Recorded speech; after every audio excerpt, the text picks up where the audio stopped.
What's going on, guys? I'll show you how to replace your front shocks on your W204 Mercedes-Benz. First, you're going to want to jack up the vehicle. So there's a nice jacking pad right in the middle of this car. So we got the two front wheels up. Okay, now that your wheels are off the ground, support it with some stands on the sides. Make sure your wheels are chalked. Now, safety's first.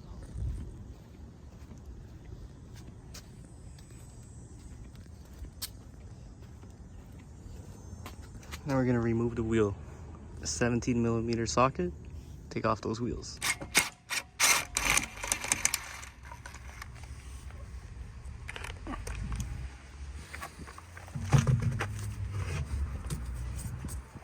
Okay, so there's the shock that is blown. Now the reason I say to jack up the front so that both the wheels are up is just so you can rotate the wheels without going inside the car and turning the steering, like so.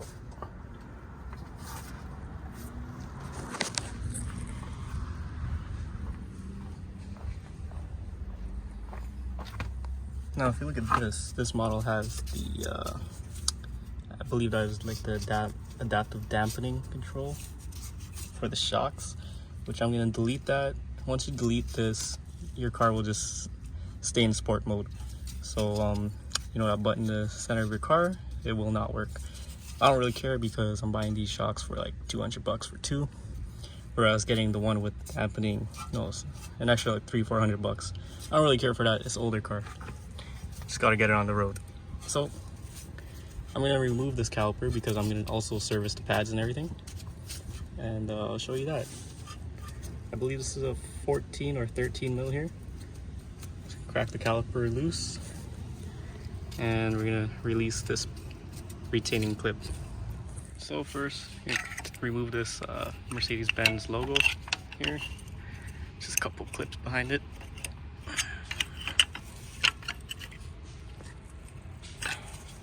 Really rusted. And remove this clip, just like that. I was wrong, this is actually a 12mm. So for your caliper, 12 mil.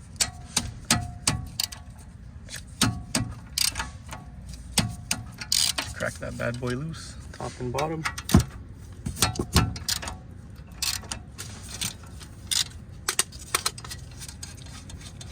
Now disclaimer, I'm recording this with one hand, so just bear with me if I miss some steps. Just letting you know.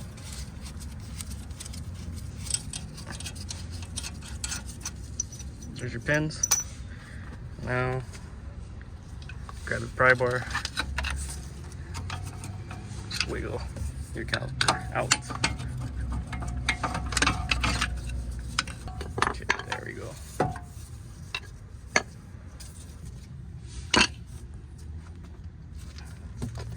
So next we're going to be removing this and this, and then the two mounting bolts back here. So for this bolt, it is a T40 Torx. You want it here, and to hold your nut is 18 mil. We're gonna turn this clockwise. Okay, so now that you got that out, all I did over here was just I removed the clip going into this guy. So you just push this tab, pull out anyways. Caliper, just try not to put all the weight onto it. Just do it over for a second. Removing this bolt here, this is a E14. So I just cracked it by hand, and then I'm just gonna gun it.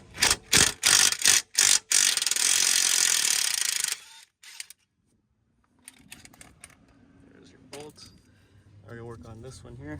I believe this is a 21 or 22, so we're gonna put a wrench here. We're gonna gun off this E socket. And this one is a E20. Put it like so. So I just had it like this, and I gunned it right off. Anyways, loose now.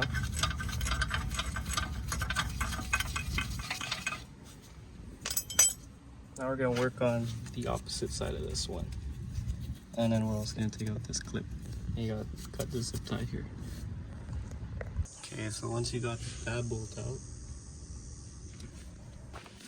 and then this clip, it just wraps around over here. So just cut the zip tie, pop it out, and just disconnect it from the clips here. Everything else straightforward, it just comes right out. It's just 3 bolts holding this really. This is loose. Now we go to the top. For the top, it's pretty simple. These are E12s, I believe.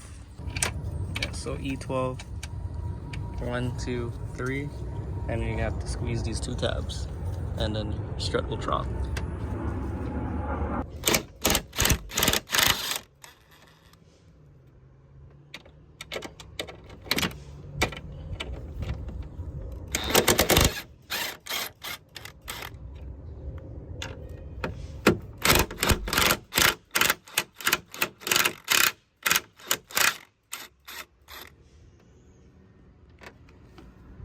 You can see it's just held on by this. So once you squeeze those 2 tabs, it'll drop. So there we have it. Our strut is out. Like I said, doesn't have a dampening sensor or control, whatever that is, on this one. So it won't cause any faults or lights. It'll just stay in sport mode the whole time. So it doesn't really bother me. It's fine. Saves me another like $800. Picked this up on Rock Auto for $110 each, so can't go wrong there. Anyways, that's how you remove it. So to install it, just reverse order, and I'm gonna show you when it's all installed. Okay guys, this is the finished product. It's all installed now. All the bolts are tight. Service to my calipers or pads. Anyway, so that plug here, I just wrapped it up in some electrical tape and I zip tied it facing up. So that's about it. That plug is deleted now. Maybe eventually if I do end up changing this, or who knows, whatever happens, it's still there. So just taped it up so water doesn't get in it, or water will get in it, but at least it's like, you know, it's still protected somewhat. Yeah, it's basically how to install your shocks. So if this video helped you guys save some money or something, or gave you an idea that you can actually delete this, because I didn't know that you could actually delete it, but it won't cause any faults or anything, just leaves it on sport mode the whole time. Other than that, hope you guys enjoy this video. See you guys in the next one. Peace.